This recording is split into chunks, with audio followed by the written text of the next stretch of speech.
When you think you've seen it all with the Chargers, boom. A bombshell drops. Word is we might be eyeing a new wide receiver, explosive talent, but a pass that splits opinions. Meanwhile, the draft turned into a strategic minefield.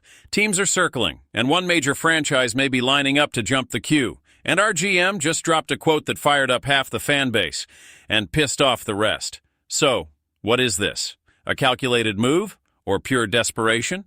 One thing's clear. The real game is happening off the field right now. It's tough to admit, but let's call it like it is. Our offense isn't striking fear into anyone. Ladd McConkey was electric as a rookie, the lone bright spot in our receiver room. But beyond him, Palmer's gone. Quentin Johnston, we're all still trying to forget that year. Mike Williams, the name's big, but the impact isn't. And every snap, Justin Herbert looks more and more like he's battling alone out there. But what if I told you there's a name floating through the shadows, one that could set this league on fire in a Bolts jersey? A name that's already split locker rooms, fan bases, and might just split ours. Jameson Williams, that's right. The Lions' wideout is being floated as a real possibility for L.A.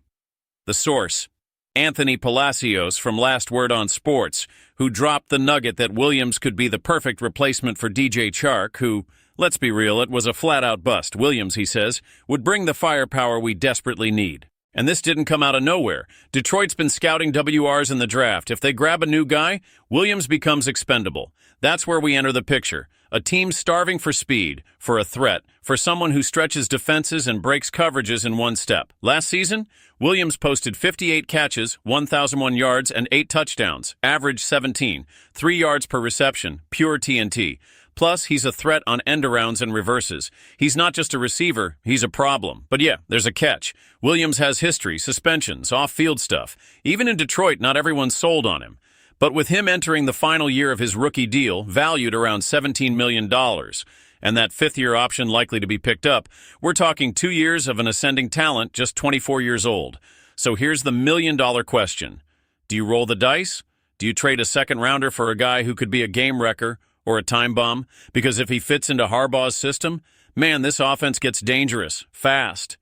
But if it falls apart, it's another black mark on a front office that swore things would change. And just when you thought it couldn't get crazier? Sometimes silence says more than any press conference, but when Chargers GM Joe Hortiz finally steps to the mic days before the draft, every word matters. And this one hit like a sledgehammer. We can let the board come to us. We can take the best player available. Wait, what?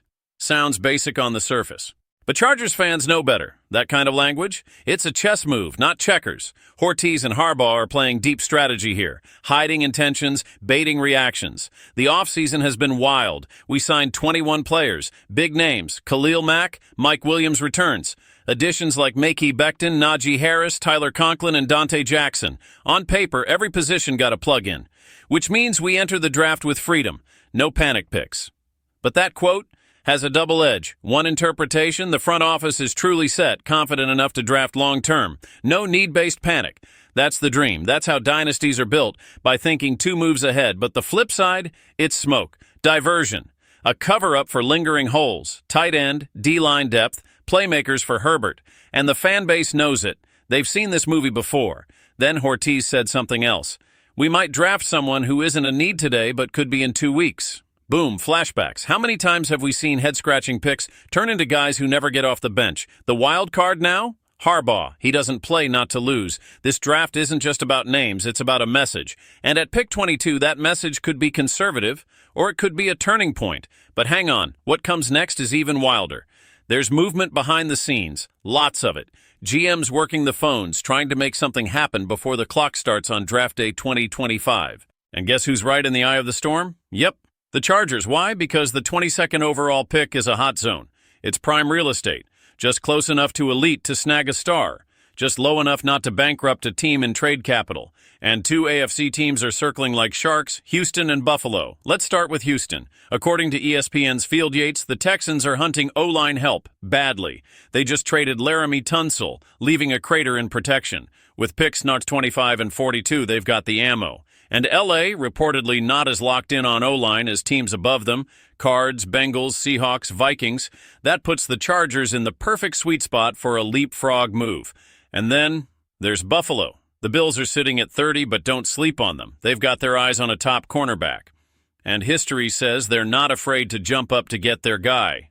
GM Brandon Beane has traded up in the first round 4 times already.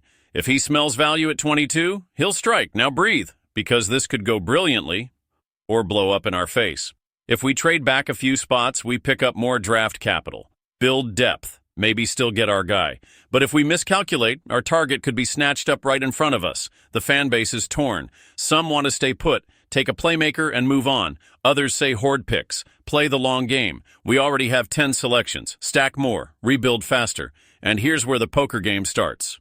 Joe Hortiz saying, "We're ready for anything." That might just be a bluff. No team shows their hand before the draft. Every word, every leak, every rumor, it's part of the play. So if we do make a deal, the real question becomes, are we chasing value or dodging responsibility? The battle hasn't even started and the Chargers are already in the trenches.